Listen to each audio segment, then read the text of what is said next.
Welcome to the Baseface Network.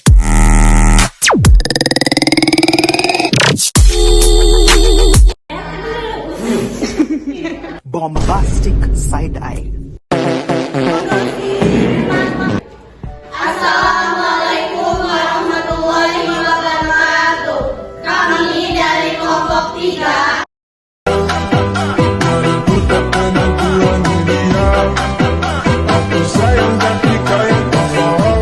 Di sini kami ingin menjelaskan metabolisme karbohidrat, protein, lemak.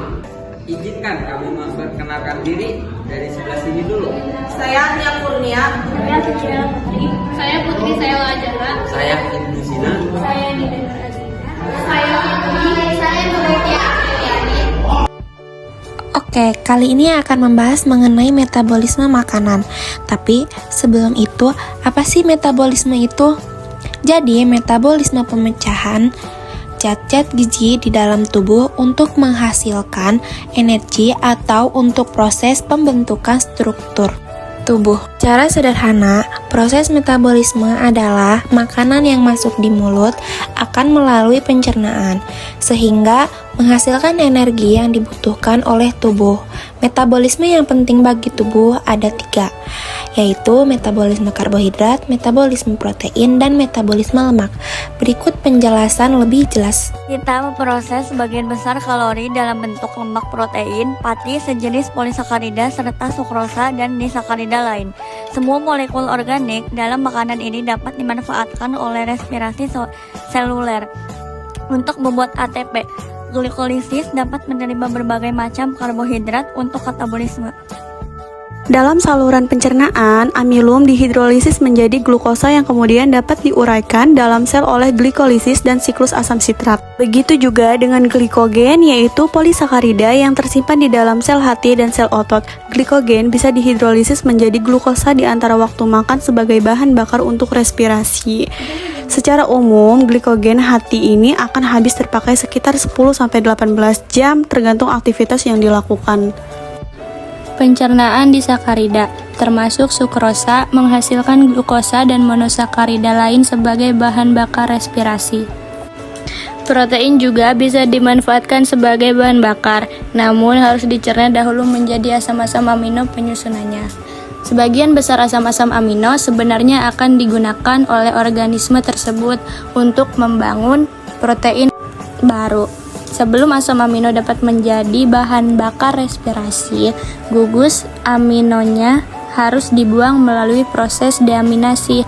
Zat bangun bernitrogen ini diekskresikan dari hewan dalam bentuk amonia, urea, dan produk-produk sisa lainnya. Asam amino selanjutnya diubah oleh enzim menjadi intermediat pada glikolisis dan siklus asam sitrat. Katabolisme juga bisa memanen energi yang tersimpan di dalam lemak yang diperoleh dari makanan maupun dari sel-sel cadangan lemak di dalam tubuh. Lemak dicerna menjadi gliserol dan asam lemak. Gliserol diubah menjadi gliseroldehida 3-fosfat, suatu intermediate pada glikolisis. Sebagian besar energi pada lemak disimpan dalam asam lemak. Asam lemak selanjutnya mengalami proses oksidase menjadi fragmen berkarbon 2. Selanjutnya memasuki siklus Krebs melalui asetil-CoA.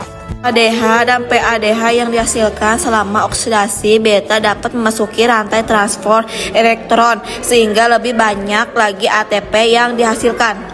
Lemak merupakan bahan bakar yang sangat bagus sebagian besar karena struktur kimianya dan kandungan elektronnya yang berenergi tinggi jika dibandingkan dengan karbohidrat.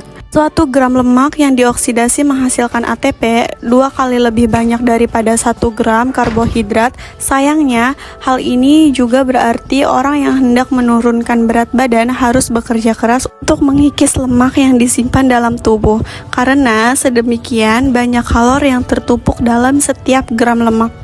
Saat seseorang kelaparan, glukosa dalam darah sudah menipis. Ketika glukosa darah habis, maka cadangan glikogen yang tersimpan dari hati dan otot akan diuraikan menjadi glukosa untuk membentuk energi. setelah glikogen habis digunakan, baru kemudian terjadi pembakaran lemak. Tubuh yang akan diuraikan menjadi gliserol dan asam lemak untuk menghasilkan energi. Saat cadangan glukosa dan cadangan lemak habis, maka tahapan paling akhir adalah penggunaan simpanan protein yang ada di sel-sel otot. Namun sebaliknya, saat konsumsi makanan dalam jumlah berlebih, maka berbagai macam zat makanan tersebut dapat tersimpan dalam bentuk glikogen, lemak ataupun protein. Misalnya, manusia dapat membuat asam amino dan esensial dalam protein dengan cara mengidentifikasi senyawa-senyawa yang dialihkan dari siklus Krebs. Ada juga beberapa asam amino yang memang harus diperoleh langsung dari makanan, disebut dengan asam amino esensial. Selain itu, glukosa juga bisa disusun lagi dari piruvat dan glukosa akan disimpan menjadi glikogen, sedangkan asam lemak dapat disintesis dari asetil CoA. Salah satu prekursor utama lemak juga bisa berasal dari senyawa intermediate yang dihasilkan dalam glikolisis, yaitu dihidroksiaseton fosfat. Jika kita mengonsumsi lebih banyak makanan daripada yang kita butuhkan, kita akan menyimpan lemak meskipun makanan kita bebas lemak. Metabolisme memanglah serba bisa dan lihai dalam beradaptasi. Luar biasa bukan? Tuhan menciptakan suatu mekanisme yang menakjubkan ini.